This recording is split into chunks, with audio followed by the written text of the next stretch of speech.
Shalom, Israel. I'm Priest Officer Aratazapallah, holding it down for I.S.U.P.K Jamaica under Captain I.S.U.P.K. Everybody give a big shout out and a big hand for Captain I.S.U.P.K. I just want to say the water to that brother, that priest, that captain, and everything he's laying down for in this truth, along with the other brothers, along with the other generals, all the way down, officers, troopers, and the sisters that are doing great works up in this body. The importance of all of that is this. When you go and look at the brotherhood that the UPK has, it is nowhere else in the earth. Nowhere else will you ever find a brotherhood like the UPK. And what's more important is that it comes straight out the Bible. That's what's so beautiful about it. When you go back and look in the record, you'll see that in the Bible, Christ talked about brotherhood. Brotherhood is the thing, or is the weapon that's going to be the benefactor to bringing down this nation that we living up under. It is going to be the thing that brings down the white man. And by us being together and coming together like the Bible says, then and only then you're going to start to see us grow as a people. Okay? So now we're going to get into a few scriptures that back up the point that I'm making right now, all right? Just bear with me for 1 second. Okay. 1 second.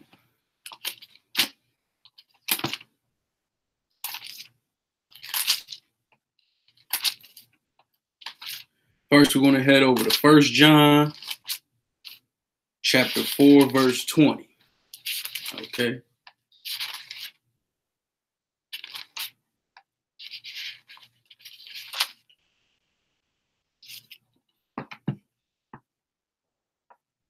All right. So we're in 1 John chapter 4, verse 20. All right. If anybody online got any questions, feel free to shoot them on through. We're going to be taking questions maybe towards the end or somewhere in the middle of the class. So that way we can make sure all y'all brothers and sisters are good to go. All right. Just bear with me for 1 second.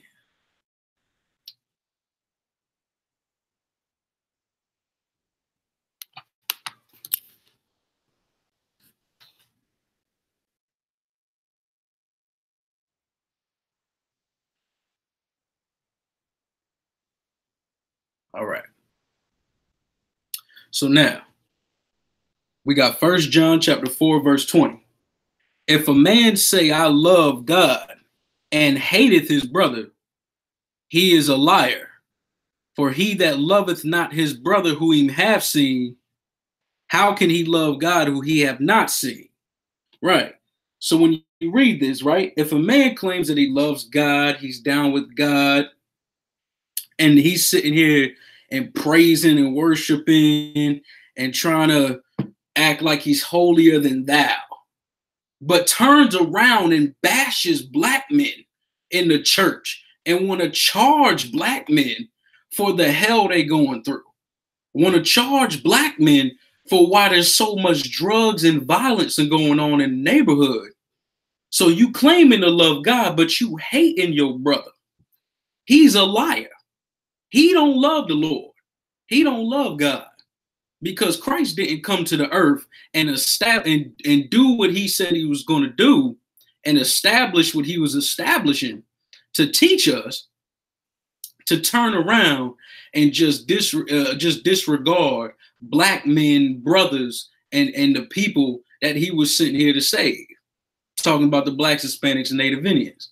Like, that's the problem that goes on up and down in the church. You go to any church, there's always gossiping. There's always children being treated like hell. Some children leave the church hungry. They go home back to their big mama's house and get their behinds towed up for just being children. Black men leave out the church feeling worse than they went in. You understand? Black women and black men, the roles are being reversed. So when you look at it and you read what's being brought out here, if you claim that you love the Lord, but you hate your brother,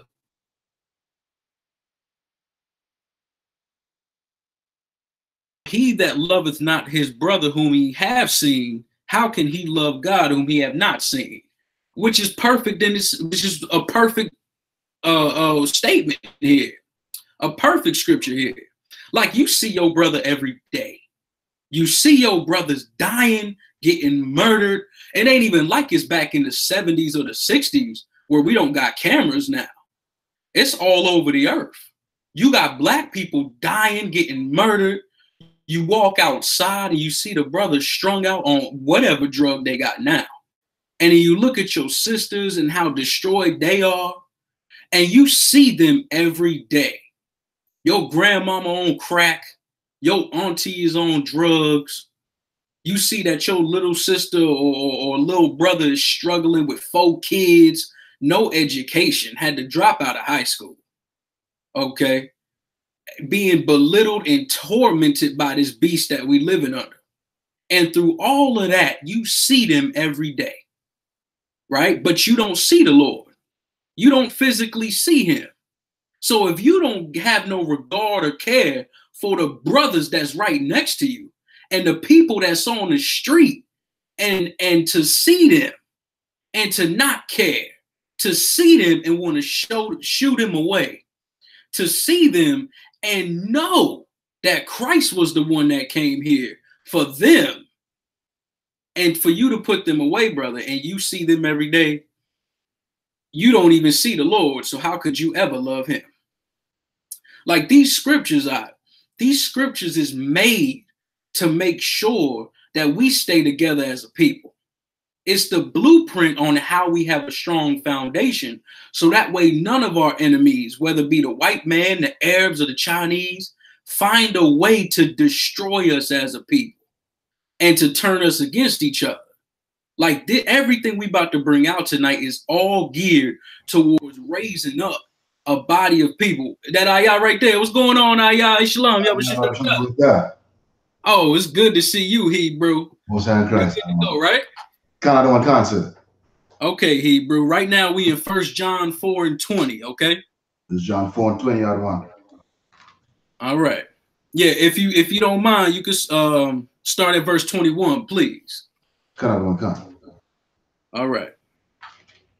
Right, so now, when you go back and you read, like, you don't see the Lord. You don't see the power that the Lord is really bringing out in the earth. If you can look at your brother and see what he's going through and have no regard like the Christians, then you don't love the Lord. You go back and look at Joel Osteen, who locked his doors to the people that were struggling down there in Texas. Right. I'm in Fayetteville right now, okay? And we going through this hurricane. We got flooding all over the state. And no church has opened their doors to none of these brothers and sisters that's homeless and struggling out here. Why? Because they don't give a damn about black people in general. They don't give a damn about brothers and sisters who's living under bridges and being blown away by this hurricane. They don't care. You got that for me, Hebrew? The book of John, chapter 2 and verse 20. But ye have an on Salakia. Salakia, brother. 1 John 4 and 21. 1 John 4. Khan. You said it started verse 20, right? 21, please. Khan. 1 John chapter 1 and verse 21. 4 and 21. Baba Kashab. You good, brother? 4. Okay. 1 John chapter 4 and verse 21. Okay. And his commandment have we from him, that he who love God love his brother also. Right. So if you love the Lord, you're going to love your brother also. You're going to treat him with the same way you would like to be treated. You're not going to steal from him. You're not going to sleep with your brother's wife. You're not going to try and molest your brother's daughters like it's being brought out like crazy in the black community. Right. And it's one of the many problems that we trying to fix. But if you love the Lord, you're going to love your brother also. which is what's so heavy that's being brought out, is that we so caught up loving everybody else and not giving the love that we need to give to ours. You go and give all this love to little white kids and little white babies and old white men and all these white men fighting in wars and getting their legs blown off. We giving all the love to them and ain't giving the love to the Hispanic brothers dying on the border. We not giving the love to them Hispanic sisters that got 10, 15 from their household and sitting outside in front of your house, struggling and dying. Okay? We need to start giving the love to them. And the quicker we give the love to them, that brotherhood and that sisterhood gonna start coming together like you see in the UPK. Right. You understand? All right. So now, if you could, I drop that for me and take me to John 13 and 34, please. And if I could make another point, here's what's so important. Like, a lot of people like to say that, you know, why can't we all come? Why can't everybody just get along? Why can't black people just be, you know, and white people and the Chinese? We can't get along with them. You can't try to take what the record says and try to establish a brotherhood with a people that the Lord never meant to be with you. Right. The Lord never chose them people to be with you. The Lord told you to gather yourself together, and we're going to pull it. Otherwise, sisters going to get punched in their mouth by the Chinese. Right. We see that on the camera. Sisters going to be getting decked in their mouth for trying to join the Chinese. You going to get kicked out your house, and the police going to run up in your house and take everything you got. Social services, all these different governments and organizations ready to destroy the black man and destroy the brotherhood and sisterhood that we got right here. You got that for me up? Come on with it. Chapter 13 and verse 34. A new commandment I give unto you, that you love one another as I have loved you. Right. So he's telling you, he's saying a new commandment here, that ye love one another as I have loved you. Why is it saying that? Because the Lord, or rather the Most High Power, he loves us and wants to totally wipe out this white man from us.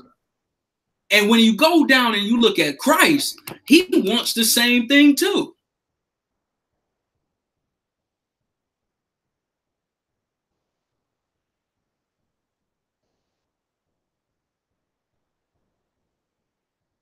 You think he's going to take the knowledge, information, and the wisdom and the guidance and try to give it to every person on the planet? Hell no. Right. He's trying to give it to us so that way we can have a solid foundation. Like, we can't even imagine what it's like to be a solid people right now.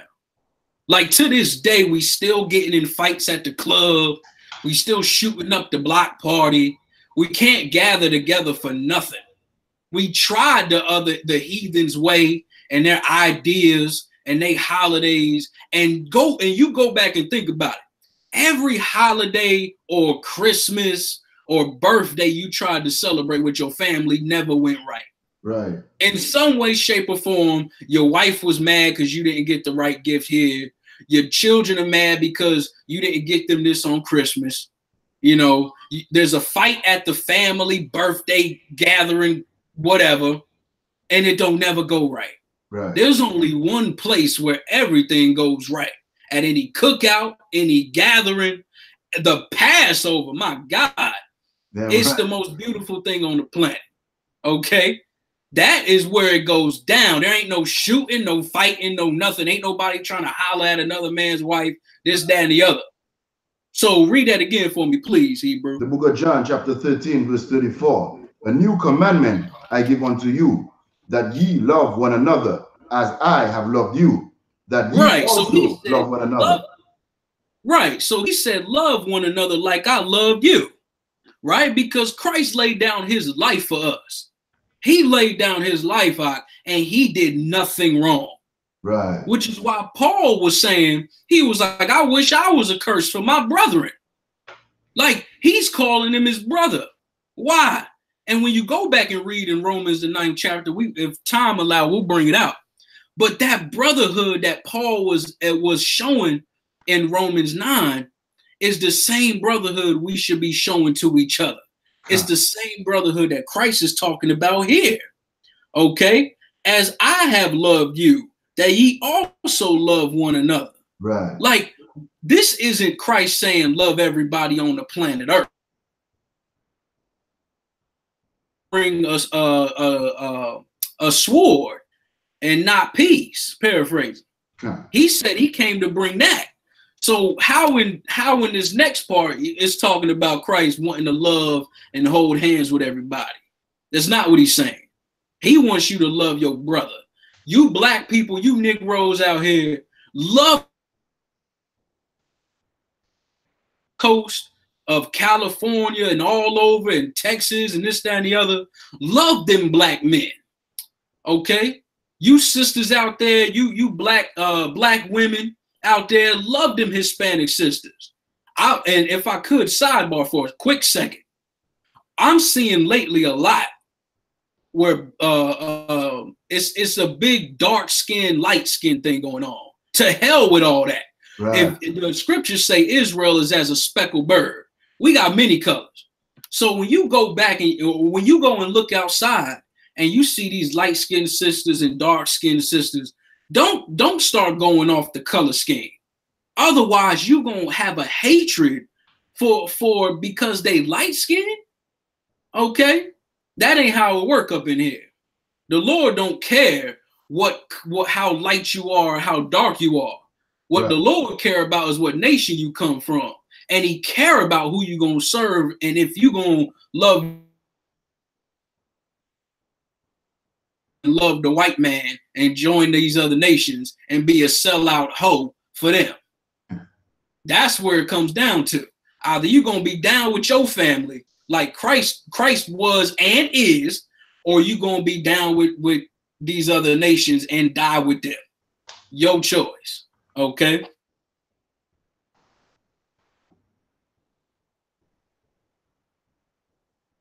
Like you say, you froze.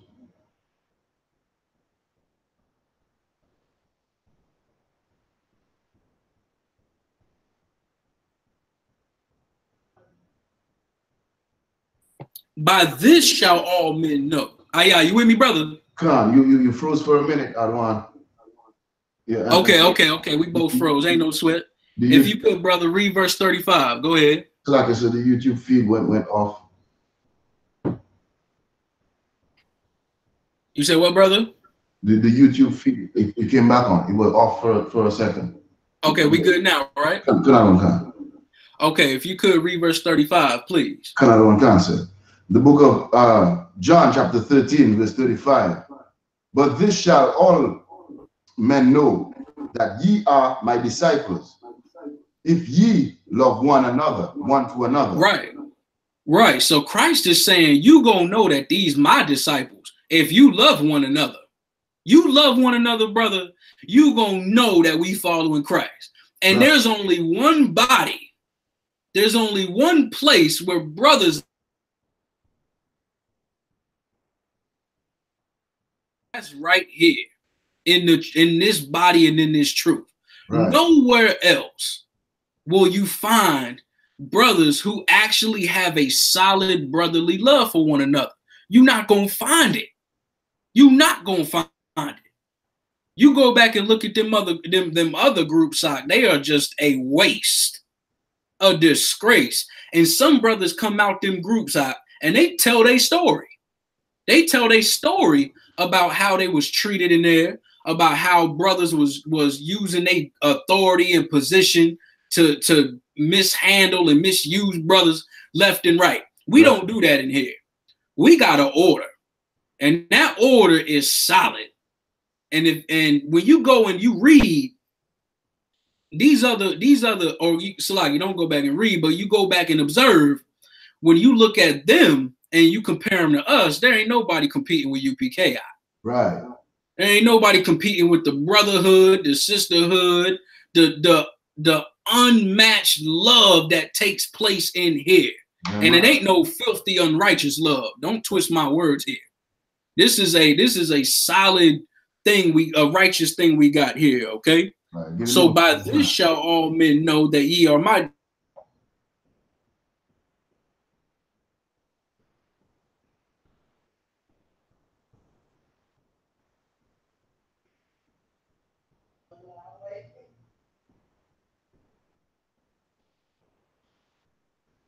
They just want to make us out to be what, you know, they wish they could be us. You understand?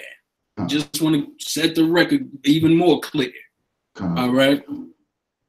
So now, if you could, please, take me to Luke chapter 6, verse 31. All right.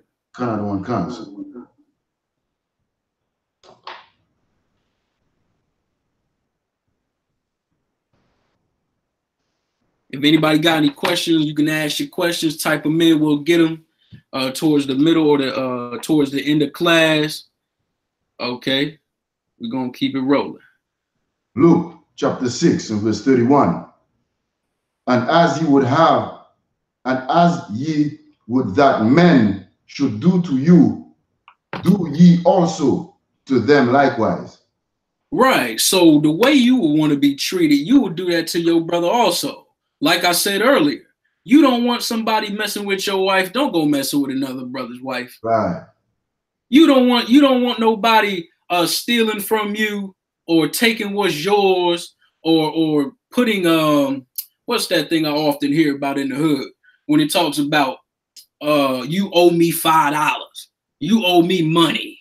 You know what I mean? You owe me. So like I said, why don't you forgive that? Let that brother ride about that $5. You gonna kill your brother over $5? That's just ridiculous, man. Right. And it's why it's so important that we know what this Bible's talking about. Like the fact, like I get so distraught that people still think Jesus is a white man. Like after all that we done laid down and so many verses and scriptures that come out this record proving that Christ is a black man, why is it even in there? Why is it in there? Because it's important to know. Because when you go outside and you look at your brother, you'll know like this brother's just like me. Right. And this brother's just like Christ. I'm not going to harm this brother because he is my family. We are one and the same. I'm not going to misuse my authority or this, that, and the other and treat this brother like garbage. Right. I'm not going to use my position in the earth to treat this brother like garbage and throw him away and then give all my love to these other nations. To hell with that. I'm going to love my brother because I'm looking at him and I see Christ. I'm looking at him and I see my family. Okay, so I'm not going to rob him for some Jordans. I'm not going to rob him because he got the latest hat or jewelry or this, that, and the other. I'm not going to do that to him because I wouldn't want my brothers to do it to me. You understand? I'm not going to sell his mama crack or cocaine or weed or whatever, and because I don't want them to do it to mine. You get that, right? Okay. All right. That was it on that verse, right, Hebrew? Okay. And Salaka, so if I could add something to what you said, I mean, and this is the reason why we know the Christian church doesn't love black people and they don't care about their people, because that same pastor who talks about fellowship and all that garbage would walk right past a homeless person and look down on that homeless person, even if that homeless person is from his same family, meaning from the same nation. You understand what I'm saying? They're gonna treat them like they filthy and disgusting. Right. You know what I mean? They gonna look at them like they some type of filthy animal when Christ is the one that was coming for him. Right. You know what I mean? Whether you got money, whether you poor, whatever it may be, your bloodline is the thing that makes you a brother or a sister up in here. Get that. We go out in these streets, brother, and them homeless and them brothers and sisters out there, they love UPK out there. You know what I mean? Right. Like TV propaganda. What the brother said was heavy. The water. Them Christians gonna look at them like they the most filthiest things on the earth, but then want to turn around and say, you know, come as you are. Right. Come as you are. You know, if you a homosexual, come on up in the church. And then they prop the homo right in the middle of the choir, and he don't never change his life.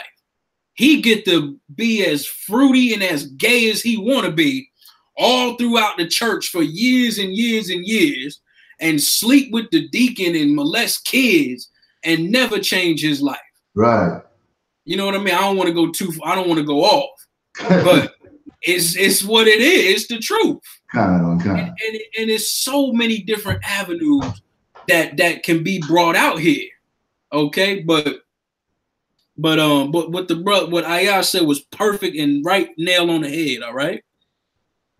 So Ayah, if you could please, brother, get me Matthew 18 and 21, please. And here's another thing we got to focus on too for anybody paying attention. We get so caught up on wanting to hold a grudge against our brothers and our sisters. There has been hellified, like hellish stories that I have heard and witnessed since coming in.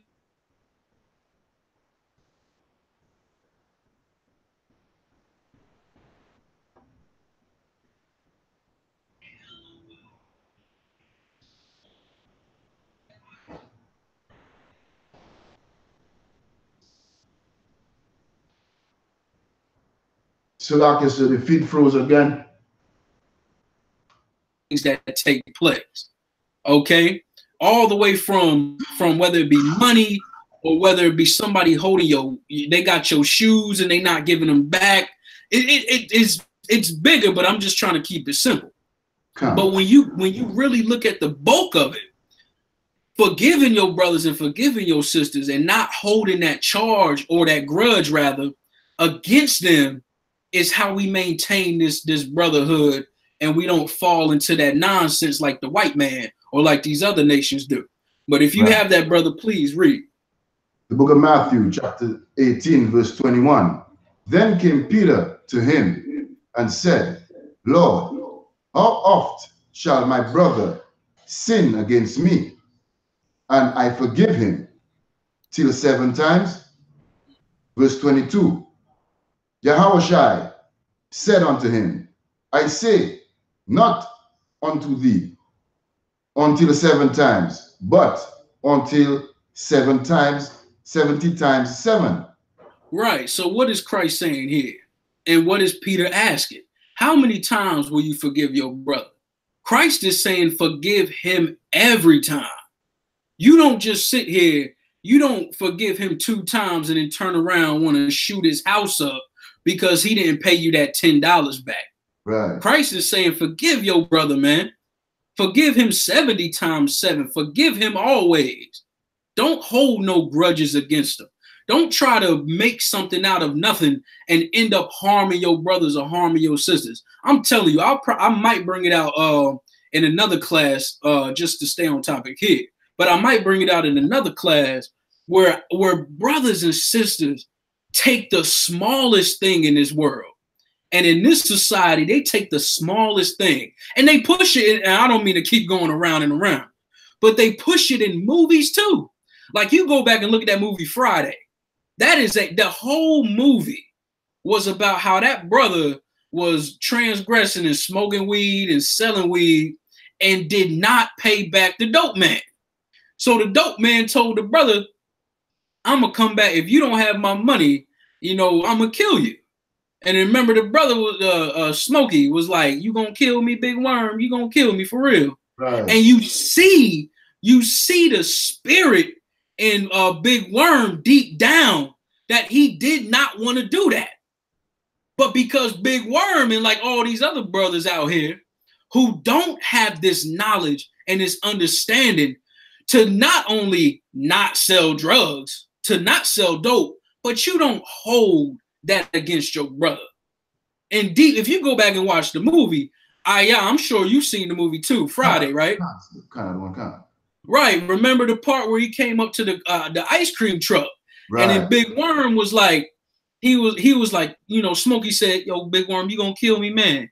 And then he, you know, Big Worm shook his head, and in his spirit, he, you know, he don't want to do it, and he just told him to get the hell out of my face, man. Right. That right there, he should have let that go. And if he had this truth, he would have not been selling dope, and he would have been able to teach Smokey the right way too. Right. And then in turn, Smokey could have taught Craig, and Craig could have taught Debo, and this, that, and the other, which is the same thing that goes on in the hood every day.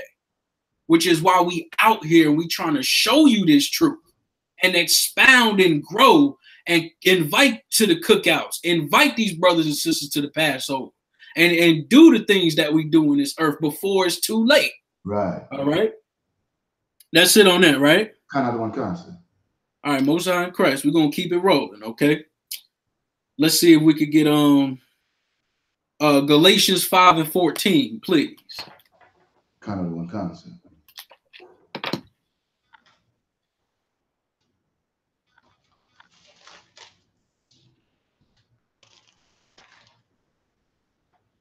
The book of Galatians, chapter 5 and verse 14. For all the law is fulfilled in one word, even in this, thou shalt love thy neighbor as thyself. Right. You should love your neighbor as yourself. Now, of course, we living in a society or a world where you could possibly have a white man living.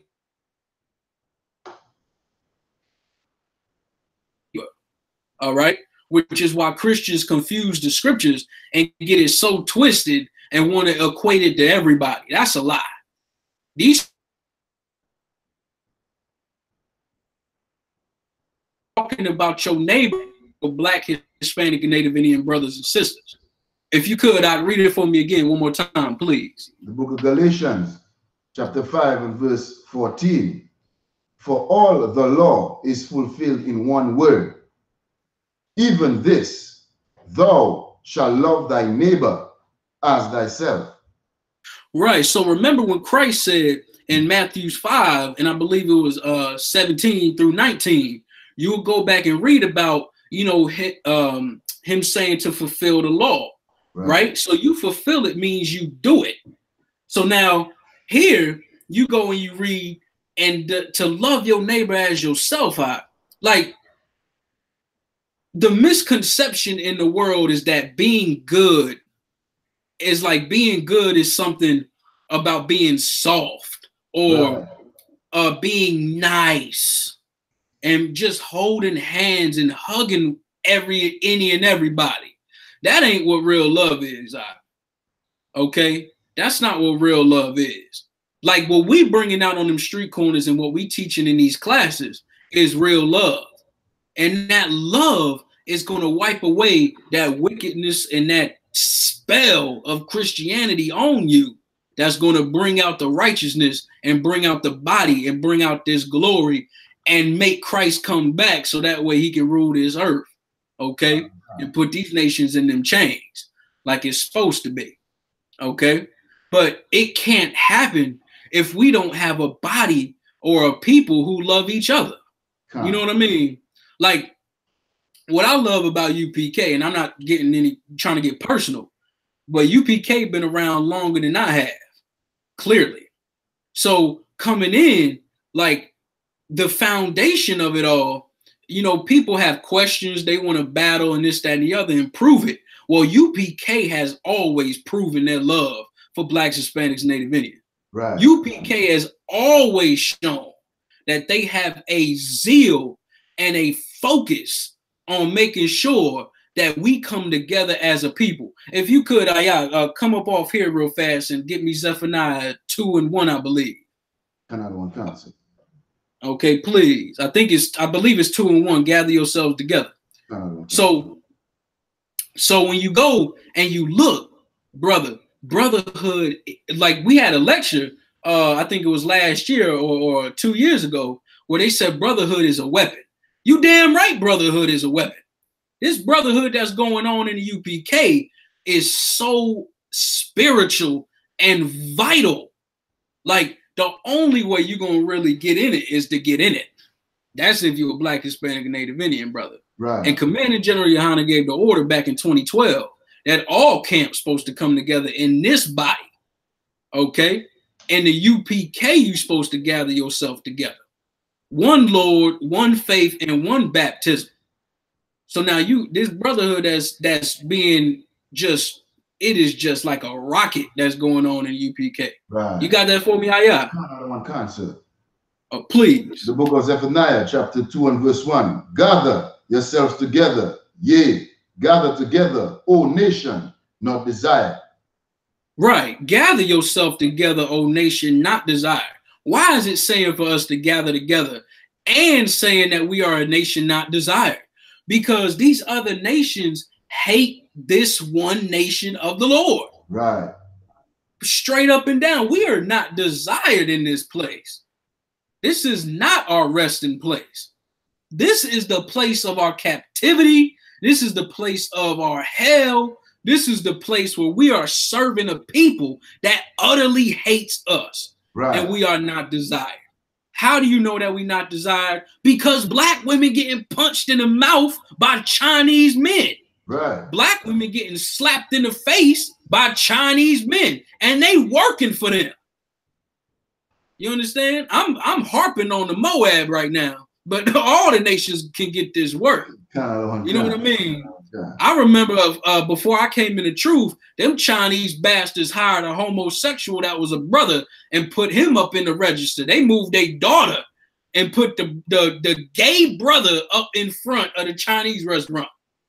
I bet you they treated him like garbage too. They probably treated him like hell. Okay. You go and look at the Arabs and how they treat Black men. The Arabs too, they want to treat Black men like garbage. Like Black men in the 70s and the 80s, and it kind of died down, I believe, towards the 90s and 2000s, but still, brothers is going up in there believing that's believing that is a religion for Black people. And it's not. It's the religion of the Arabs, and they treat garbage. You know what I mean? How come Black men ain't got the oil and the money and the revenue that's coming out overseas? They give you a knocked off gas station and cool water to go sell and bean pies on the corner to push their religion, and you wearing a suit and tie with your head shaved. What kind of sense does that make? Right. And then turn around and want to take your, you was going to say something, yeah? I don't want. Okay. You know, they want to do that to you and then take your women. You know what I mean? That's how all the nations do. With the white man and the Arabs and Chinese and all them Africans for sure. Back in the 80s and the 90s, and now recently with this disgusting movie Black Panther, you got the Africans doing the same thing and overthrowing your seed. Like it says in the Bible, where the wondrous works in the land of Ham and how they overthrew our seed. Okay? That's the stuff that's being brought out, which is why the Lord said, gather yourself together, O nation not desired. And you only gonna gather yourself together in this one body. You can't be straggling along trying to play the sidelines when it really hit the fan. Right.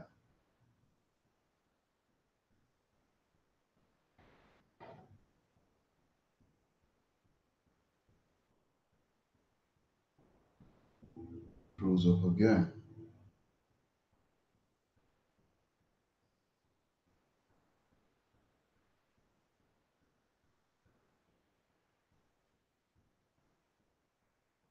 Tilaka said the feet froze again. I don't want.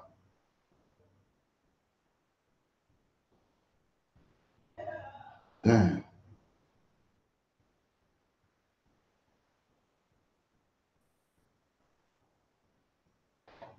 Yeah, you with me, brother? We here? Come. I can hear you now, but if the feet keep freezing up, I don't want. Okay, the feed's freezing up. All right, everybody online, bear with us. We down here in North Carolina.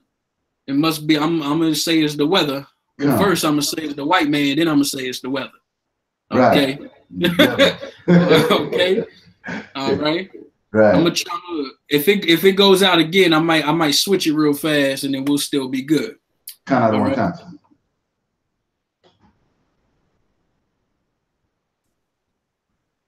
Okay, I believe we still good here. All right, let's see. All right. So now we're in Zephaniah right now, right? Okay, if you could please take me to Psalms 133 and 1.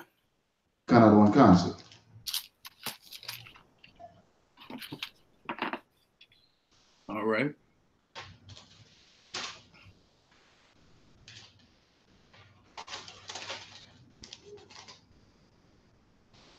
The book of Psalms, chapter 133 and verse 1.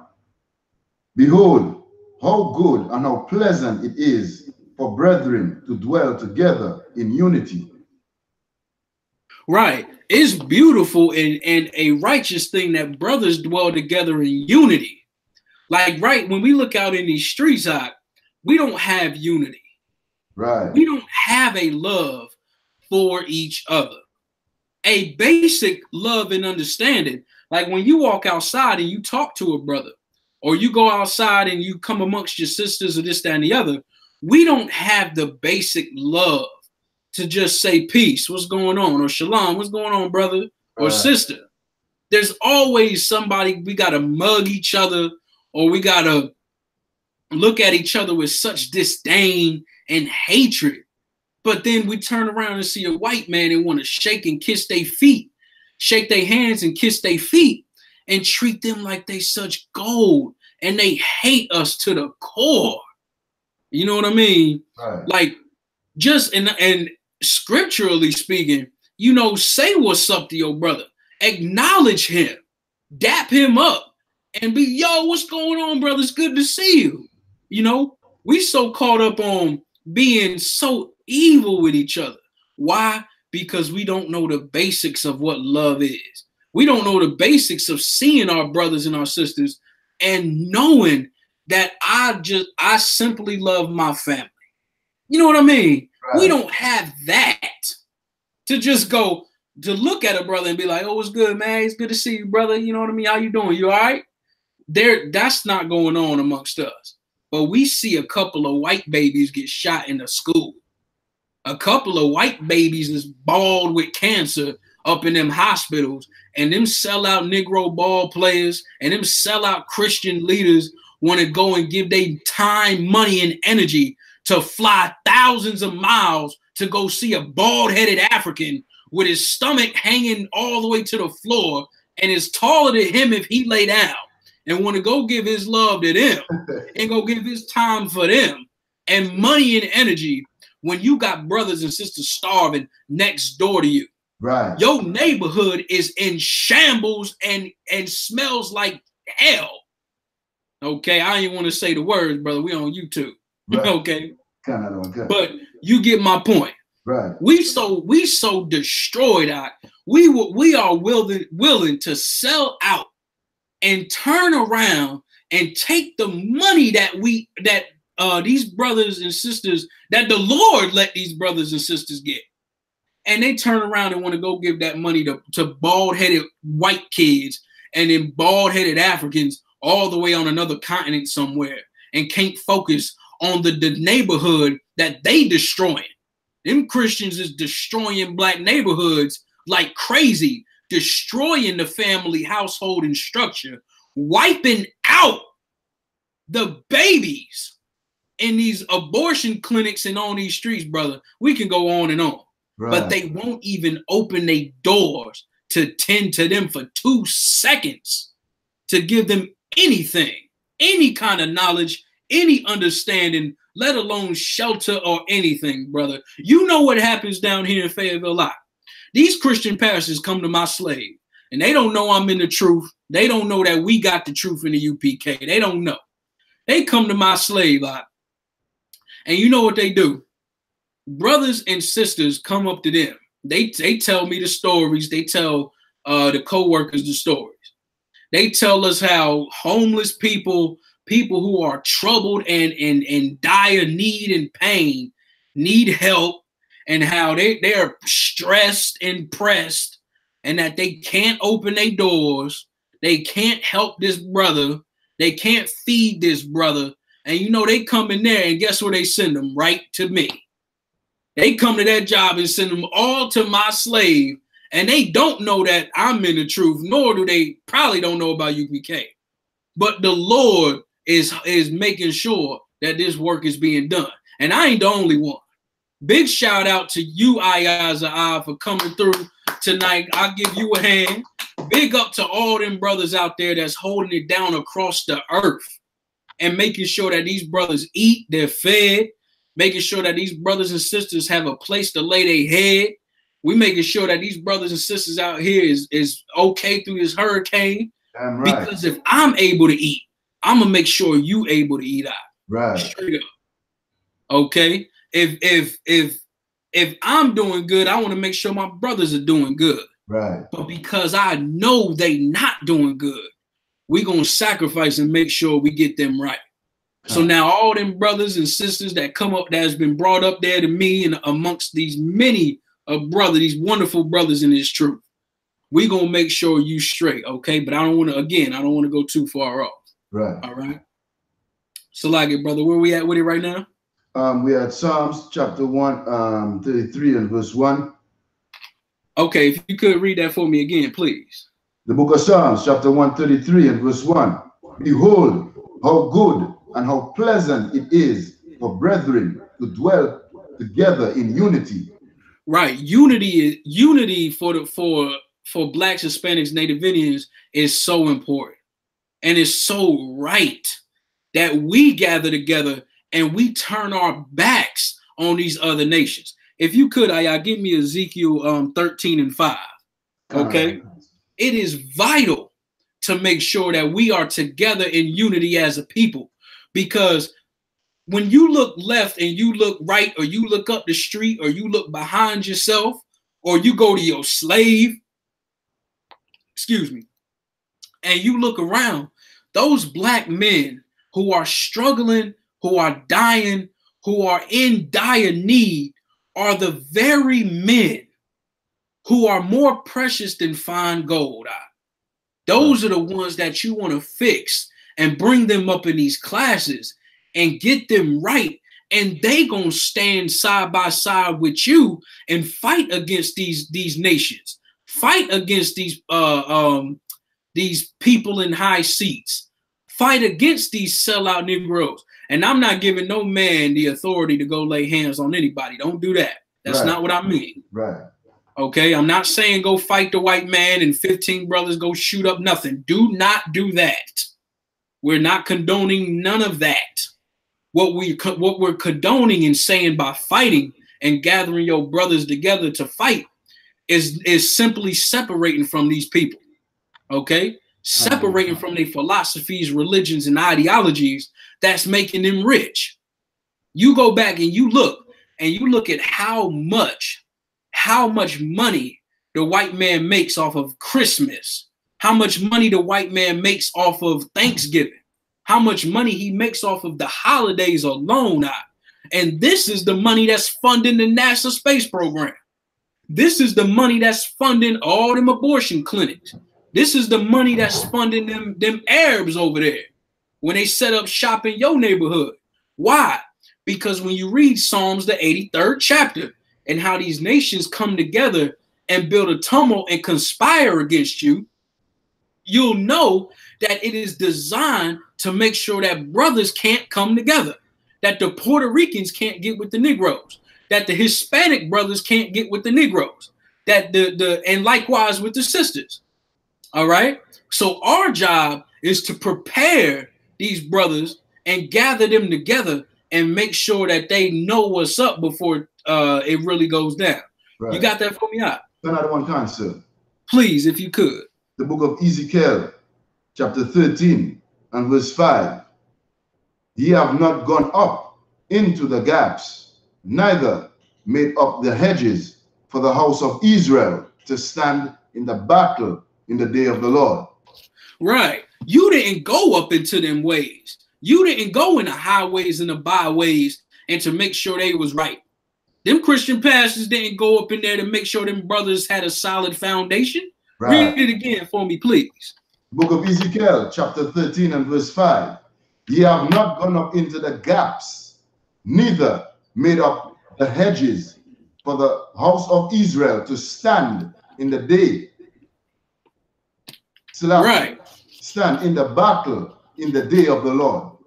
Right. You didn't teach them how to stand in the battle. You didn't teach them what they needed to know to understand when stuff starts hitting the fan and it really starts going down. Like this hurricane is just a tropical storm at this point. Right. At this point, we're dealing with some flooding happened before. So, but people was dead scared out their mind. They bought up all the water, all the bread. They bought up whatever they could buy. I saw white people, you know, taking TVs. They want to talk about Negroes back during the riots. You better look at white people in the South when the weather starts going down. They was taking TVs. I saw the white man taking VCRs. Who the hell got VCRs? Good night. He was taking VCRs, VHS. He was taking what's them? Phones with the cord on them. They was taking phones with the cord. I remember the phone with the cord. That was back in the day. Right. You know, so they was taking all that. Oh, I witnessed it with my eyes. White people lost their damn mind for a hurricane. You better watch out for the day of the Lord. And that's what we trying to do is gather the brotherhood for that day. And they have not shown them the way to prepare for the day of the Lord. Right. We showing you the way right here. And we showing you that it starts with loving the Most High and doing what God said to do and to love your brother as you would love yourself. Okay? You got to love your brother, man. He owe you $5. To hell with them $5. What he do? He take your Jordans. Was your father on drugs and he stole your PlayStation to go get high? Well, forgive that man. Forgive that man for being in hell in America. You in hell too. Well, so is he. But I'm going to forgive him until the end of days and love him enough and know that he's my brother. And I'm not going to turn my back on him the same way Commanding General Yohanna did not turn his back on the truth. And the same way Christ ain't turned his back on us and died for us to make sure that we could come back to the Most High. That's what's important. Right. That's real brotherhood. Okay? So that it on that, right? So like I say, if I may, please. I just wanted to add something. You see, all people, we follow after the heathen so much that we forget that we're in hell. You know what I'm saying? In this empire. We forget that our ancestors came over here in slavery. Majority of us don't know, but some of us who do know, we tend to forget, like our Christian leaders. You know what I'm saying? Or black leaders. And what they do is they blame black people, Native Indians, and Hispanic people for the condition that they're in, which is absolutely wicked. It's the same way that the white man would look down on a black man. You know what I'm saying? Let's put it like that. A white man would look down on a black man and oh, he's a filthy nigger or whatever the case is, Salakia. Our people grab and hold that mentality dear to their heart, and especially the Christians. You know what I'm saying? Especially the Christians, I have to say that. You know what I'm saying? Christians blame black people for the condition that they're in, when it's the white man who is the devil the Bible speaks of, who has us in this condition that we're in right now. I just wanted to bring that out, Adwan.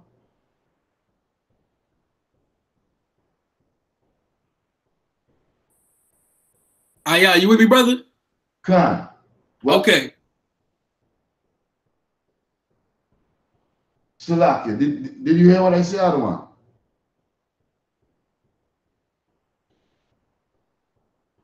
Froze up again, sir.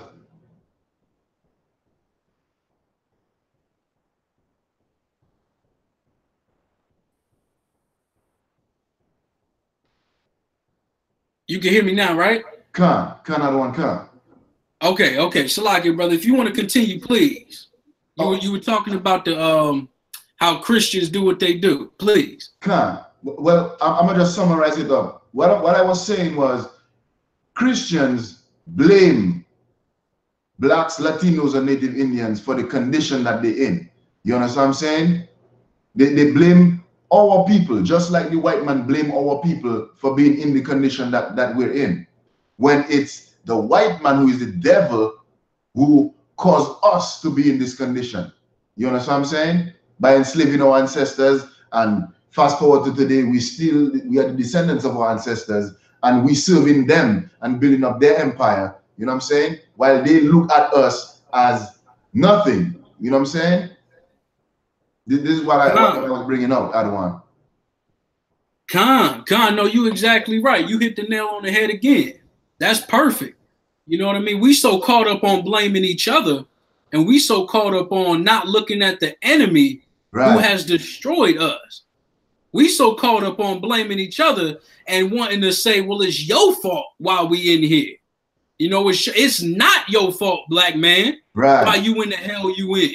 It's not your fault as to why there's drugs running rampant. There isn't a man in the house. There's child support on you. The police is killing you. That ain't your fault. Right. It is not your fault. We gonna charge the root and the source as to why we are going through what we are going through. And that is the white man, the devil that the Bible speaks of. Right. So you're exactly right, Ayah. That is perfect what you're bringing up. That is perfect. Okay? We got to stop charging each other and start charging the beast that sits over us day in and day out. That's who we need to begin to charge and make sure that we stick it to him and make sure that the record that is being recorded in the heavens know. And we got the proof of it. Right. All this video out here is the proof that it ain't your fault. All the records, them records that they hide in the FBI and the CIA and all this other alphabet organizations, they're coming out and showing how they making movies about how they brought the drugs over here. They're making movies and TV shows about pumping the drugs, bringing the guns, everything. And it is wise. And like the brother said, it's not your fault. And we have to stop blaming each other. You're exactly right. We have to stop blaming each other for what's going on. If you could, brother, give me John 12:8. All right. If anybody got any questions, please ask them.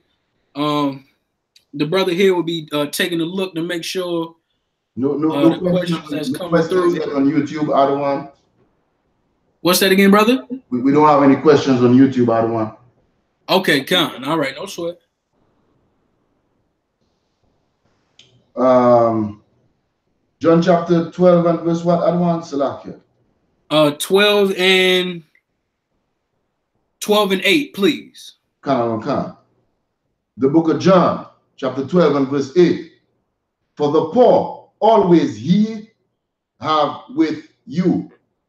Salakia, let me read that again, Adawan. John chapter 12 and verse 8. For the poor always ye have with you, but me ye have not always. Right. So the poor is always with us. So we should be the ones going to them and making sure they straight. We should be the ones going and making sure they got brotherhood. You know what I mean? Because they always with us. Every day you walk outside and see your brother that's poor. Every day you walk outside and see that sister that got a couple of children or multiples of children laying in the shelter somewhere. You know what I mean? Right. And to give them this righteous brotherhood and give them this word of the Most High coming right out of the Bible, given authority from the Lord, which is the U.P.K. Right. You know what I mean? The Lord established U.P.K. with the authority. So you come up in here and you change your life and learn, and you go out there and you show them, and you give them that living water.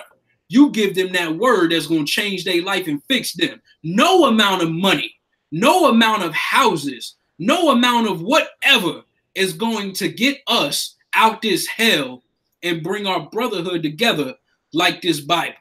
Right. It ain't gonna match it. Okay? You gonna see in a short order that what we was bringing out and what we've been saying all of this time is so true and it's so right. And it's the thing that's going to fix our brotherhood and fix our sisterhood and bring back a nation that has never been known. If I'm being clear. Remember what was his name? Columbus.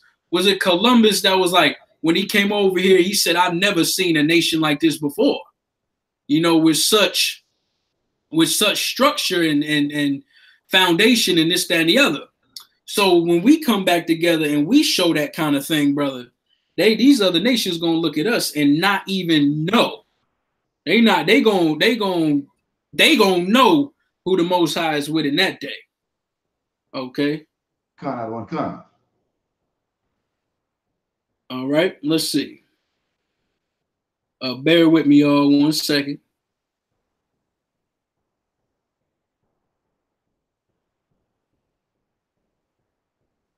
Okay, which one? Salaki, where we at with it right now, Salaki? We are John chapter 12 and verse 8 and 1. Okay, right. Okay, bear with me 1 second. All right. Okay, here we go. All right, if you could get me Matthew's 25 and 40. I don't believe we hit that one yet, did we? I don't want. Okay, let me get Matthew's 25 and 40, please. The book of Matthew, chapter 25, verse 40. And the king shall answer and say unto them, Verily I say unto you, inasmuch as ye have done it unto one of the least of his brethren, ye have done it unto me. Right. So this is Christ talking, right? It's written in red. Right. So Christ, what is Christ saying? Christ is saying, whatever you do to your brother, even in the least, it's as though you're doing it to me. So again, like what Christians don't understand about Christ in the Bible is that, number one, they think he's soft. They think he's some kind of gentle creature that just wants to love and hold and hug you. And what Christ was about, he was hardcore. Right. And he was hardcore about his brothers, about his brothers and his sisters coming together and making sure that they were straight. Okay? Right. Making sure that they was together and that they was okay first. Right? So now, even in the least of the things you do to your brother, it's as though you're doing it to Christ. Now imagine if we had a society or our neighborhoods in the ghetto knew that. Imagine if they knew that Christ was a black man or that Christ is black and that the children of Israel, the true children of the Lord, are blacks, Hispanics, Native Indians, and anything you do to each other, even in the least, is as though you're doing it to Christ. So now you know that Christ is black. You know that he saved us and died for us and us only. And then you're going to look at your brother and you're not going to want to harm him. Right. Because you know whatever you do to this brother, it's as though you're doing it to Christ. Right. The same thing, and I'm paraphrasing, when you go back and read in Revelations, I believe, where it talks about, I'm paraphrasing, where it says, if you could find this for me, where it talks about you nailing Christ to the, I don't think these are the exact words, but it's like, whatever you do, it's like you're nailing Christ to the cross again. I believe it's the scripture in Revelation of Sodom and Egypt, where we lie in the streets of Sodom and Egypt, I believe. That should be the one. Let me see if I can pull it. Revelations 11, 8. I think that's it. I think that's it right there. Right. Yeah, that's it. That's it. Come on with it. The book of Revelations, chapter 11 and verse 8. And their dead bodies shall lie in the streets of the great city which is spiritually called Sodom and Egypt. Right. Keep going. Where also our Lord was crucified. Right. So you look at, and their dead bodies shall lie in the street of the great city, which spiritually is called Sodom and Egypt. We're just talking about America. Because the Sodom for the homosexuality and everything going on, and Egypt for the captivity that we in, just like we was in captivity back then, right? Where also our Lord was crucified. Why? Because we doing these things in this place, and we not standing and coming together, and we dying, and the things that we doing to each other, like sinning and going against our brother and killing our brother and this, that, and the other. It's as though we doing it to him, and we nailing him right back to the cross over and over and over again when we do these wicked things. Okay? We still here. We still good, right? Okay. All right. Hold on. I just had one. I just had a good one I wanted to pull. I done lost it. Forgive me.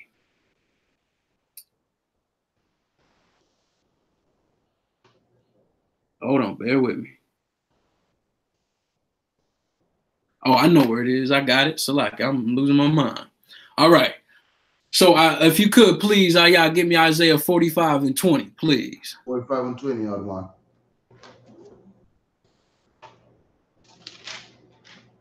All right. The book of Isaiah, chapter 45 and verse 20. Please. Assemble thyself and come, draw near together. Ye that escaped of the nations, Salaki, ye that escaped of the nations, they have no knowledge that set up the wood and the graven images and pray unto gods that cannot save. Right. So what is the Lord saying? Assemble yourselves and come, draw near together. The Lord's saying, assemble yourselves and draw near together. This ain't talking about everybody. Right. You know what I mean? Like, here's what's so important is that the quicker we realize that the Lord ain't down with everybody, the quicker we realize that we as a people must come together. The quicker we gonna get away from them people that have no knowledge that set up the wood of their graven image. Right. You know what I mean? Them Christian crosses and all these other idols and things that they worship into. And then they pray unto a God that cannot save. What does that mean? You pray into a God that is not alive.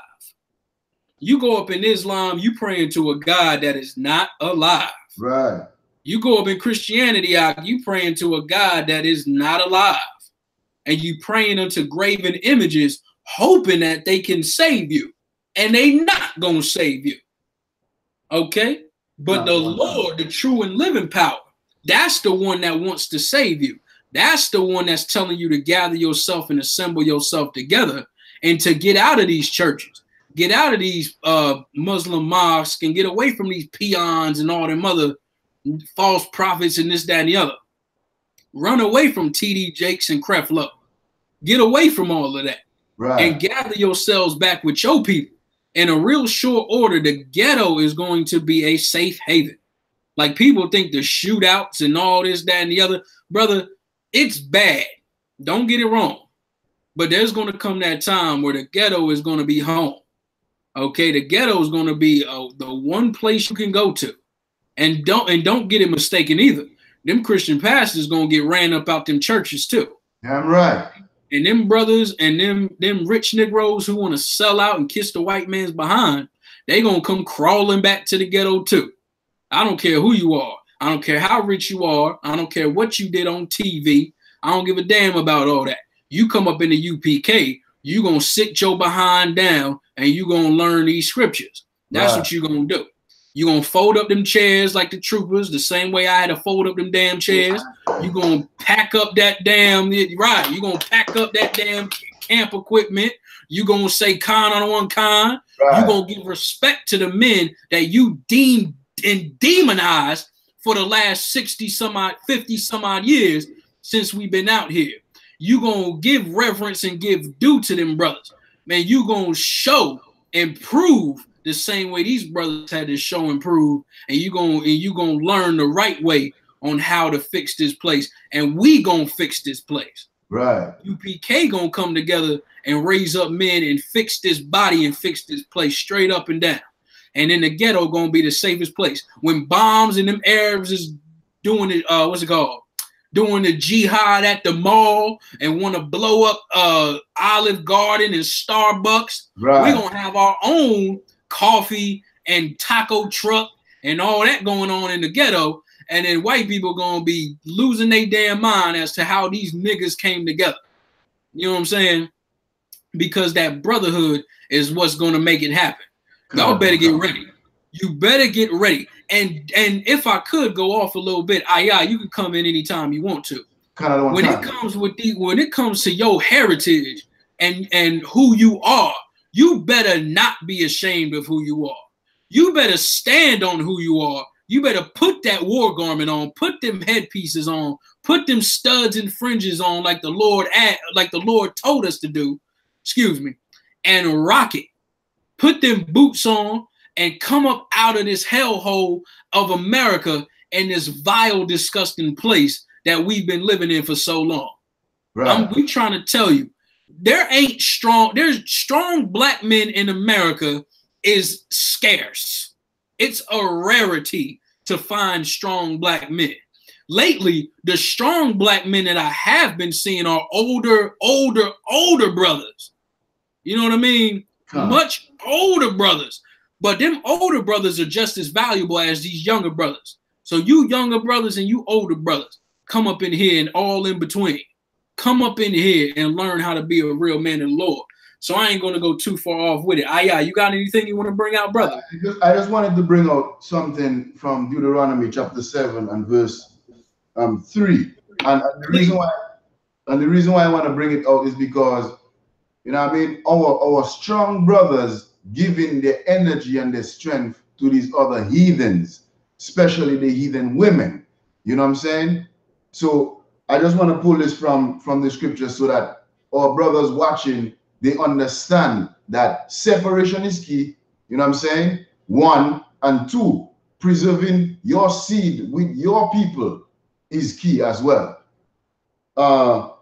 Deuteronomy chapter 7 and verse 3. Neither shalt thou make marriages with them.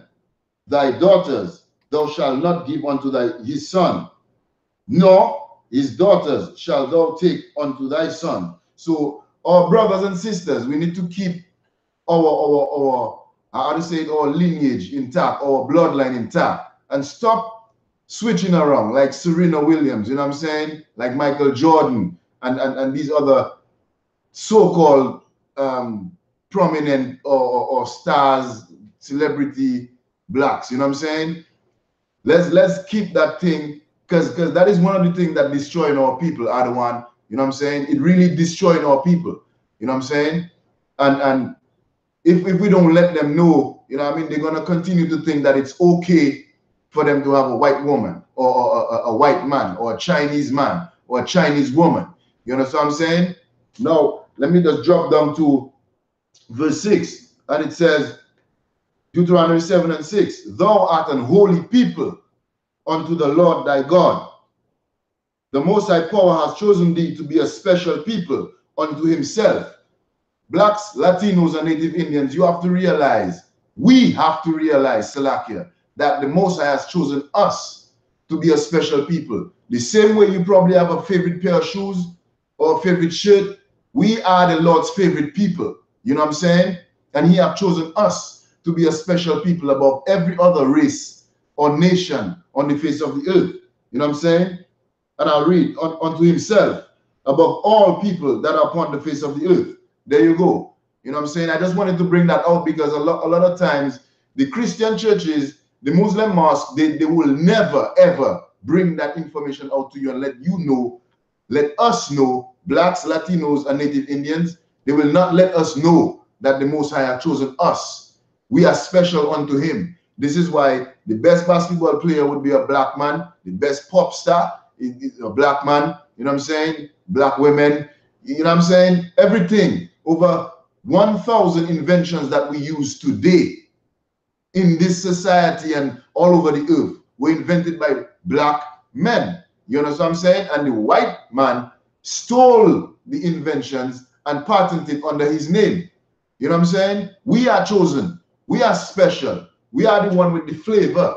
We are the one that put in the salt in everything and giving it taste. You know what I'm saying? I just wanted to bring that out, Adawan. Khan, no, that was beautiful, brother. That was perfect. That was perfect. Okay. And everything that brother's saying is dead on. He's hitting the nail on the head. You don't join these other nations. Why? Because you join these other nations, the first thing you're gonna lose is brotherhood. Right. Because then you're gonna start giving it all to them. Why do you think Solomon got charged the way he got charged for sleeping with all them heathen women and joining unto them? Right. Why do you think that the Lord said don't do it?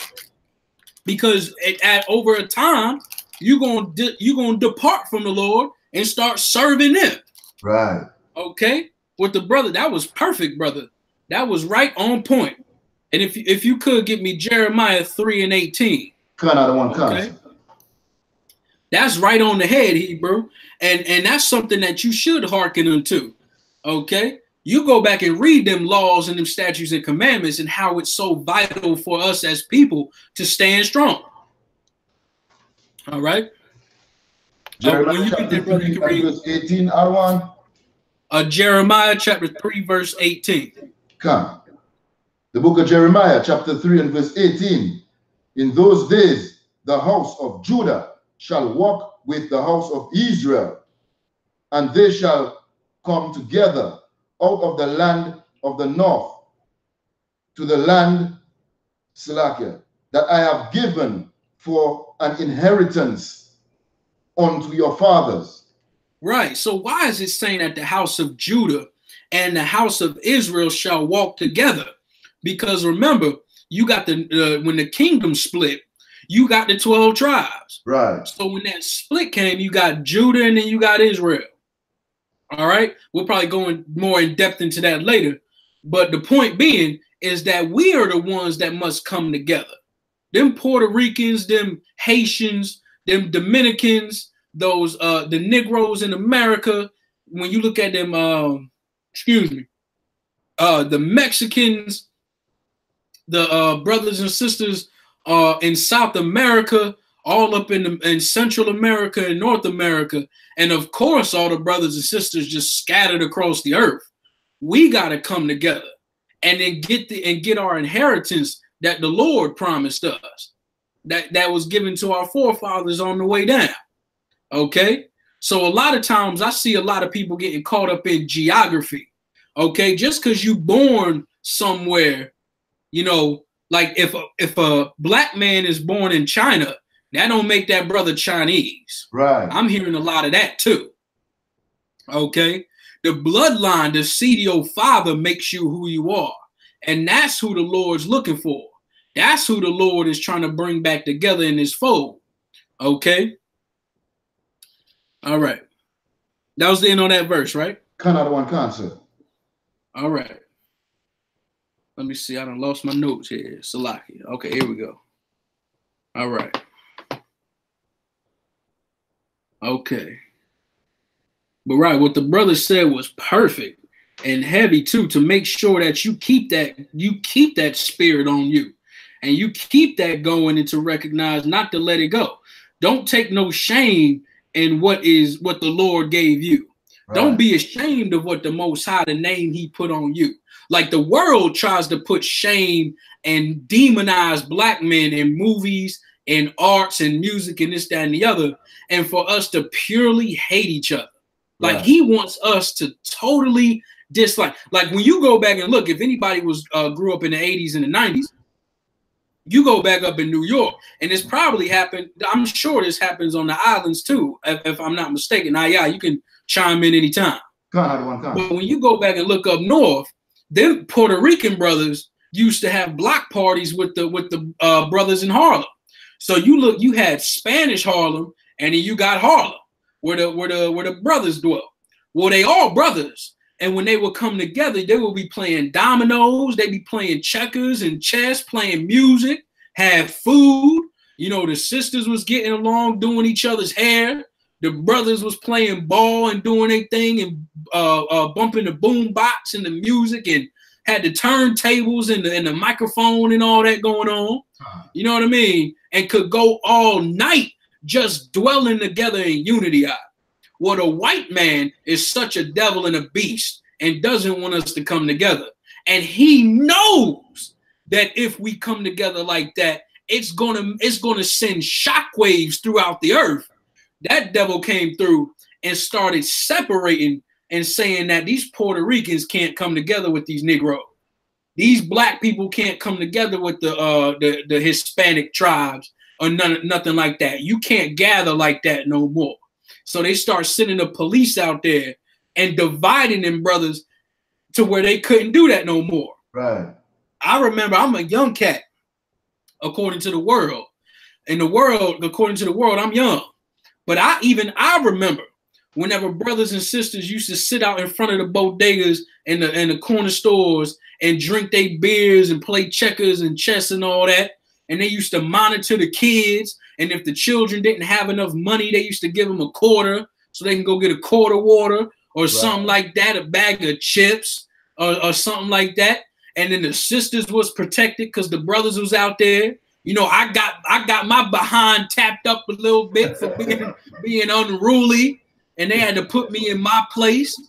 But the point is that seeing that was it was so spiritual. And of course, when you have anything black or Hispanic or spiritual, here come the white man to come and tear it down and divide us again. Then they put up them laws that said you couldn't drink outdoors, which caused them brothers they couldn't drink outdoors. So they stopped sitting in front of the store. Kids started robbing the store. You know what I mean? And then sisters ain't really have protection like that. And then it just all went, it was just a gradual downhill that took place in our communities, along with the drugs, along with the abortion clinics and so on and so forth. So you keep that in mind when you're dealing with these other nations. And no, we're gonna pull a couple more scriptures. So like I said, if I may, before you pull a scripture, I just wanted to say something real quick. Please, come on. Please. What my other one is saying right now is very, very, very heavy and important to all people watching. You know what I'm saying? Because guess what? During the time that I grew up as well in the Caribbean, it's the same vibe. We used to have block parties. You know what I'm saying? A lot of people coming together and free food. You enjoy yourself. We do it on the beach. We do it wherever. You know what I'm saying? Now, the white man didn't have that influence down there, but the mere fact that we Americanize ourselves through television and different things, the attitudes of the people change. So therefore, that is still the influence of the white man. You know what I'm saying? Now, when my other one said they had to, like, the police would come and break up the parties or the social events that blacks and the Hispanic brothers would have, I'm gonna give you a scripture to show you what they do according to the scripture, and it goes way beyond that, even with them killing our kids in the streets and shooting our brothers and sisters down in the streets. You know what I'm saying? Lamentations chapter 4 and verse 18. They hunt our steps, that we cannot go in our streets. Our end is near. Our days are fulfilled, for the end is come. They're putting a stop to everything that we're doing when it comes to us coming together. You know what I'm saying? At an end, they're stopping it. They're hunting our steps, meaning everywhere we are, they're coming after us. You know what I'm saying? For whatever reason. Remember, the scripture says that the white man has a perpetual hatred for our people, for us. You know what I'm saying? So once we keep those things in mind, then we have to understand that we cannot deal with these devils. We cannot deal with these other nations like our people. We have to keep our brotherhood, our sisterhood, our love and our compassion amongst our people. You understand what I'm saying? That when we do that, we will be so powerful that we wouldn't need them to come around and try to police us. You understand what I'm saying? They'll have no reason to hunt our steps if we don't sell drugs, if we don't prostitute, You know what I'm saying? If we don't kill each other. You know what I'm saying? They will have no jobs. They will not be able to hunt our steps. I just wanted to bring that out, Adawan. No, that was perfect, Doc. Once again, you bringing it out real solid right there. Okay, the point he's making is true. You know, they won't be able to kill us if we come together. You know, and we come together and separate from him. He can't touch us if we 100 miles away in our own neighborhoods and dealing with our own.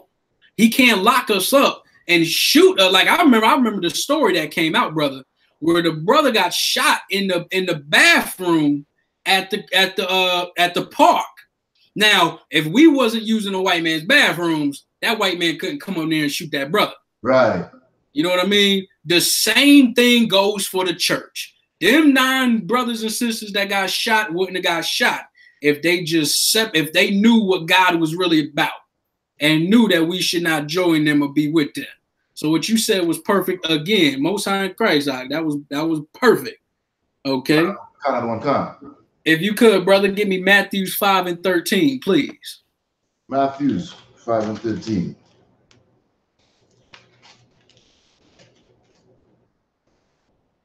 The book of Matthew, chapter 5 and verse 13.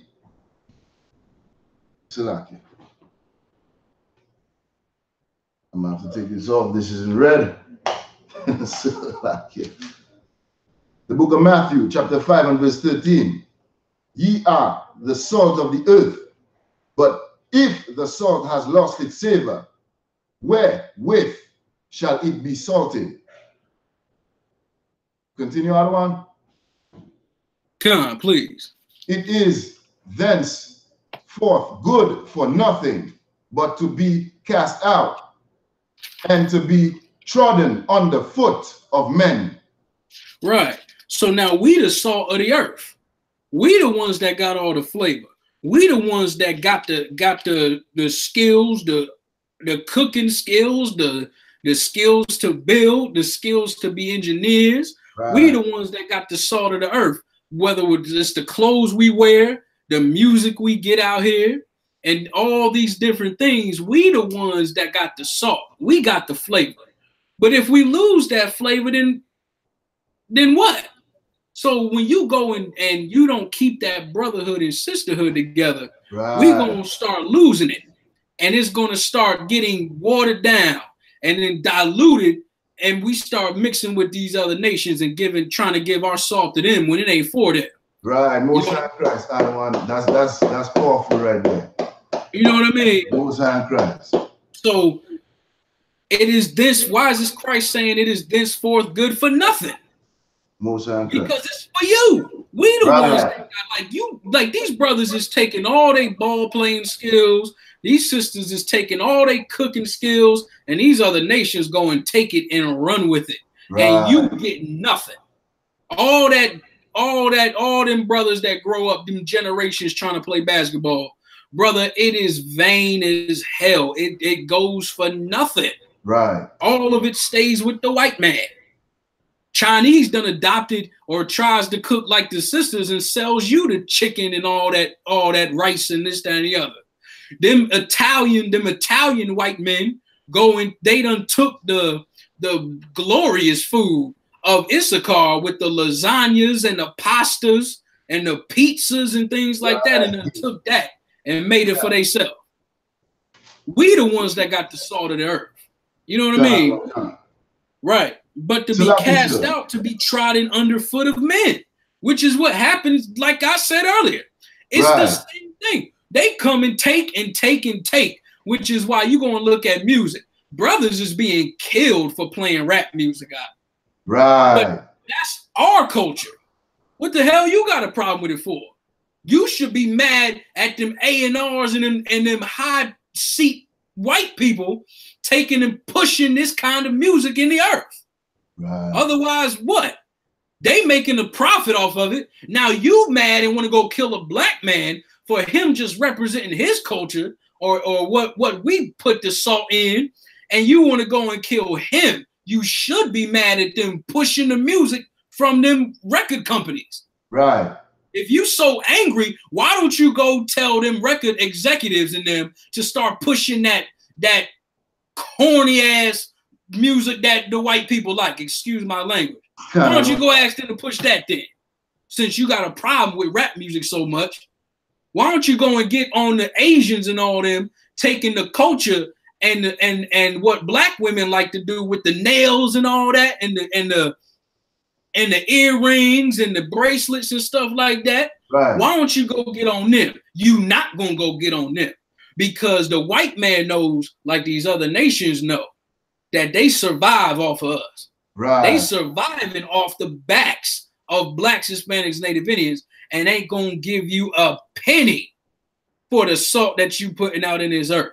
Right. Which is why it's so vital that we come together and work with each other. We don't need them. We don't need them at all. Right. We don't need their welfare. We don't need their court systems. We don't need their police force. We damn sure don't need their military. To hell with their white kids and their white women. To hell with that. Damn right. We don't need their policies and all this other garbage. What we need is to gather ourselves together and put our salt within ourselves. Bring the salt back home and keep it right here. And then you're going to have sisters braiding each other's hair, brother. Right. No, damn right. You're going to have brothers who going to be able to stand with each other and look out for each other. You're going to have sisters who can watch after the next child's child, or the brother watch after the next brother's brother. And you're going to see such a glorious and righteous thing. And it's why we charge ourselves. So we blame ourselves so much. And it hurts my heart that we have been taught to blame ourselves. Like, how you going to charge the man that's in prison? You going to charge him like as though he put himself in prison. Right. You going to charge the man who has been taught that drugs is the escape route, or that selling drugs and using drugs is the fix. How can you blame that man? How wicked could you be to blame him? And it's who does that? Them Christians do that. That's right. And they don't have brotherhood. Them Christians don't have life. They don't have knowledge. They are evil as can be. And I know tonight we talking about brotherhood and what God requires, but them Christians, brother, have to be brought down. Right. They have to be completely and utterly brought down to the lowest point and wiped out the earth. Them Christian churches, you go to any ghetto on the planet, any ghetto with blacks, Hispanics, Native Indians, and there I guarantee you, there will be a church right in the middle. Please, come on, Ayah. Salaki Adawan, we have Officer Abawan. He has a question. He say, can you get a breakdown of Matthew 16 and 18? Babakasha. Okay, let's see where we at. All right, let me see. Matthew 16 and verse 18. You want me to read it, Adawan? Please, please. Book of Matthew, chapter 16, verse 18.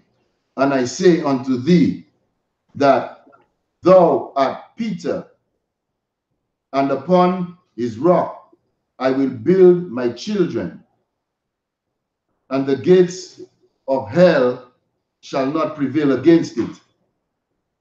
Okay, for time's sake, brother, I'm gonna ask I'm gonna probably ask the captain for that one, okay? So get a more clear breakdown. I don't want to say what I'm thinking, of course. I want to make sure we get these brothers' questions up and down. Is there any more? Yeah, he has another one, Matthew 20 and verse 13 to 16. Okay, let's see what you got. 13 to 16. Matthew chapter 20, verse 13. But he answered one of them and said, Friend, I do not thee no wrong. Didst not thou agree with me for a penny? Verse 14. Take that thine is and go thy way. I will give unto thee give unto his last, even as unto thee. Verse 15. It is now lawful for me to do what I will with mine own. Is thine eye evil because I am good? Verse 16. So the last shall be the first, Salakia, and the first last. For many be called, but few chosen. All right, so he had a question with Matthew 20 and 13 through 16. Okay, same thing. We'll make sure Captain gets that too. And more likely he'll get it for everybody watching and break that down for sure. For the next class, for time's sake, you know what I mean? So I'm gonna definitely note that brother that's listening up in here, brother, tune in. If you don't get your question in on Thursday with General Muhammad, sure enough, we'll be right here on Sunday, and the captain will be right here. He'll be right back. All right. We'll make sure we get that for you. He also got like two more scriptures he wanted to break down as well. Yes, please. Want to make sure we have it for the brother. And I think we will just do the same thing you said, other one, because I'm familiar with one of them, but I wouldn't want to elaborate on it. I would have to get proper breakdown first. You know what I'm saying? It's okay. What do you got? You got Matthew 21 and 19. Matthew 21 and 19, and it reads, and when he saw a fig tree in the way, he came to it, Salakia, and found nothing thereon, but leaves only, and said unto it, let no fruit grow on thee henceforward, forever. Right. Okay. Oh, keep going. That's it. Verse 19. Forever. Salakia. Hebrew. Salakia, sir. And presently the fig tree withered away. Okay, Matthews 21 and 19, right? So what this is talking about is, this is where Christ came. This is how hardcore Christ is. Like this is how hardcore he is, and this is showing the characteristic of Christ. Like he won't no soft punk Hebrews. Anybody watching, Christ was as hardcore as he could be. So when it says, and when he saw a fig tree in the way, he came to it and found nothing thereon. Right. So he saw it and was like, there ain't no fruit for me to eat over here. Like he looking at the fig tree like ain't even nothing on it. You know, there ain't no fruit here. So what did he do? He said, let no fruit grow on thee henceforward forever. And he killed the fig tree and it withered away. Damn. That's how hardcore Christ is. And that's what he saw, and that's what he did. You know what I mean? There wasn't nothing on it for him. And he was just like, man, just go ahead and die. Ain't no fruit to grow on here henceforward or forever. And the fig tree withered away. That's how hardcore Christ is. You know what I mean? In the white man's movies, the white Jesus probably would have hugged the fig tree, gave it a kiss. You know what I'm saying? Hugged the fig tree, gave it a kiss. You know what I mean? Wanted to pluck it from the ground and make it grow again. You said, what are y'all? What's that, brother? The white Jesus would speak softly to the tree, whispering in the tree's ears. He speaks soft to the tree and rub the tree and hold the tree against his face and just want to be loving. Christ said, you ain't got nothing for me, shalom, and killed the tree. All right? All right, what else he got, Hebrew? He also got Matthew 22 and 31 and 32, and he says, is this referring to spiritual or physical death? Matthew 22 and verse 32. I'm going to read it. Please. Matthew chapter 22 and verse 32. I am the God of Abraham and the God of Isaac and the God of Jacob. Is the question. God is the God. God is not the God of the dead, but of the living. Right. He's saying, I am the God of Abraham and the God of Isaac and the God of Jacob. And it's a question here. Yes, he is the God of Abraham, Isaac, and Jacob, all the way through, right? So when you go through that, when you have to have all three to be an Israelite. Right. Why? Because there were sons that was born of Abraham that don't fall in this lineage. Right. Right? There were sons that were born of Isaac, like Jacob and Esau. But Esau doesn't fall in his bloodline either. Right. So yes, he is the God of Abraham, Isaac, and Jacob, but he's not the God of the dead. He's the God of the living. So when you talk about the God, like he's saying he's not the God of the dead. So when you look out in these streets and everything, like us as a people, like, how can I put this? Okay, I'll make two examples. You ever hear somebody say that they got a universal God, or God is the God of the universe and all this other nonsense and the God of everybody, this, that, and the other. God is the God of Israel. Okay? The God of Israel for us. Yes, he created the earth. Yes, he created all the people on the earth. Yes, he created the stars and the heavens and things like that. Yes. But God is the God of Israel. Okay? So now, he's not the God of the dead. So, okay, how could you be dead, right? People walk around all the time, but they're dead, meaning they don't have life, they don't have knowledge, they don't have this truth. So you got black people walking around believing in, Christianity and white Jesus. You got black people worshiping Buddha, this, that, and the other. He's not the God of that. Right. He's the God of the living. And how do you live in this truth? You get that living water. Right. You get the breakdowns from the UPK. Right. You learn that God is black. You learn that God is the God of Israel. You learn that God is the God of Abraham, Isaac, and Jacob. Why? Because he made them promises to them forefathers. And it came right on down when you read Romans, the 9th chapter. Okay? When you go back and read Ezekiel, I believe it's the 37th chapter, you will see how we were dead, but we were still alive.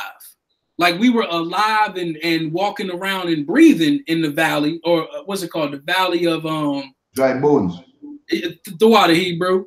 We were alive and walking around, like breathing, and we could see, but we weren't alive. We were dead. You know what I mean? Just like today, Christians and everybody walking around, they walking and talking and breathing, but they're not alive. Right. So when that truth come out and you get the truth, you become alive the same way, what's his name? Adam got the breath of life. Right. You know what I mean? So, so God is not the God of the dead, but of the living. Read verse 33 for me, please, Ayah. Matthew 22 and verse 33. And when the multitude heard this, they were astonished at his doctrine. Right. When the multitude heard it, they was astonished. The same way when we bring out this truth on the street corners and in class, they astonished. They're like, oh, shoot. Because the word, that living word, that water is coming in and they being washed by the word. Right. You know what I'm saying? And they end up learning and waking up. You know what I mean? Hence the term waking up. Right. You wake up to the truth, bro. Excuse me, brother, you're not dead no more. You waking up and you alive now. You start learning and coming in the truth, and you get the right spirit, you get the right vibe, you get all of that. And then you start looking at your brothers and sisters in the world, and you see that they are actually dead. Like you can see that they dead out here. Okay. So I hope that answered the brother's question. If it didn't, I believe he said, was it physical or not? I will let this one ride up there too, for time's sake, but just wanted to tap on, the basics of, who the Most High is for, right? Right. So anything else? No, I don't want. Hey, what was the first Matthews he had before 20 and 13? What was that other Matthew? So like 16 and 18. Okay, I'll make sure to send that one up too. All right. All right. And that's all for the questions, right? One concept. All right, Most High in Christ. Anything you want to bring out, Ayah, before we roll about here? I don't want. I mean, you're doing a two-up job. You know what I'm saying? And really and truly, all people, what we need to do right now is, I mean, get out the Christian churches, because we can see it's evident. You know what I'm saying? That these Christian leaders, they are not doing nothing for our people. You know what I'm saying? And under the banner of the I.S.U.P.K, under Commanding General Yohanna, established since 1969, you can see the brotherhood in our cookouts, in our high holy days, in Passover, even brothers just going out to the club. You could see the brotherhood, you know what I'm saying? So, what better place to be? You know what I'm saying? What better place to be? That's all I got, Adawan. Most High in Christ, brother, I'd like to give a big hand to you. You know what I'm saying? Adawan. You know, coming up in here, we rocked it out. You know, Lord allow next week, Captain I.S.U.P.K will be in the building to drop that heavy knowledge for y'all. Lord allow, myself and I will be right there ready to read for him. Definitely. And hold it down. You know what I mean? So big ups to Commanding General Yohanna. Big shout out to all the generals, captains, officers, and troopers. I want to say a big shout out to Dawadai and all of them down there in South Carolina. Right. I know y'all wanted to do y'all thing for the cookout, and I'm sure y'all we gonna get it rocking real soon once this weather goes by. Okay. Other than that, all right, we're gonna read the security announcements. Oh, my bag. All right. Yeah, you got the security announcements, Hebrew? I don't want. All right, no sweat out. Do you have it? Do you have it in you need me to send it to you in email? I can send it to you. I don't want concept. All right, I'll send it to you, brother. All right, we're going to read the security announcements and then get up out of here. Excuse me. Bear with me. All right. I.S.U.P.K security announcements. We are the I.S.U.P.K started out at 1 West 125th Street, Harlem, New York. Rule for new brother and sister. When a new brother or sister comes into the school, they are off limits for 6 months. They are to be saluted only. They are here to shed themselves of the world. If they need transportation, the teacher will arrange it. After 6 months, if a brother or sister has an interest in a particular person, he or she must get permission from the head to speak to a brother or sister. There is another 6 months in which the brother and sister will court each other. After this 6-month period, the brother and sister will get permission from the head to marry. Tithes, which is a commandment. Numbers 18 and 21, Malachi 3 and 8 through 10, means tenth in the Hebrew. Ma'ashara, 10% of every penny of any increase the Lord gives you. So if you make $100 after taxes, then you just got to pay $10 for tithes. All right. Priest fund, free will offering for priests, not mandatory, whatsoever amount you would like. Upcoming holy convocations is the Day of Atonement, which is this Wednesday, and it's from sundown Tuesday night to sundown Wednesday night. Yes. The 19th. Let me make sure.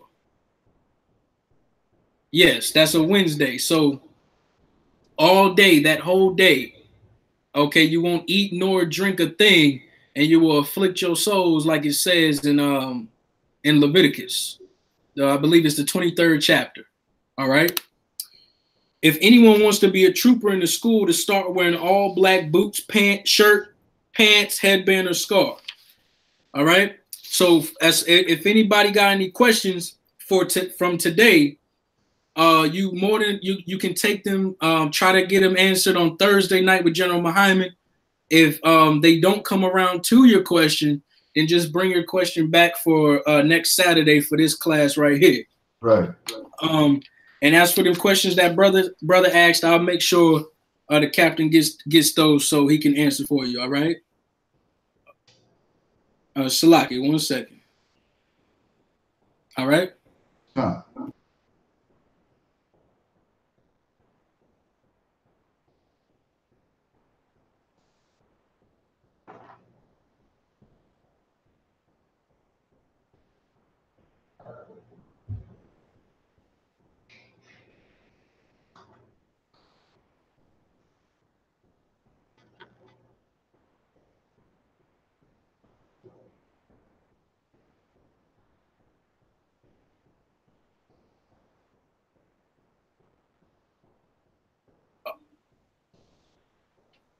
Okay, come on, cut. All right. So Day of Atonement is Wednesday sundown to Thursday sundown, but be sure to check with your camp leaders to make sure, or you can check on the UPK website. All right. All right. All right.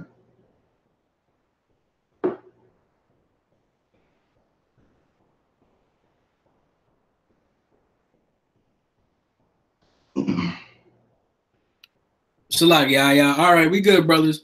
I say Shalom, Hebrews. Yahweh Shem Shabbat Thumb. Yahweh Shem Shabbat.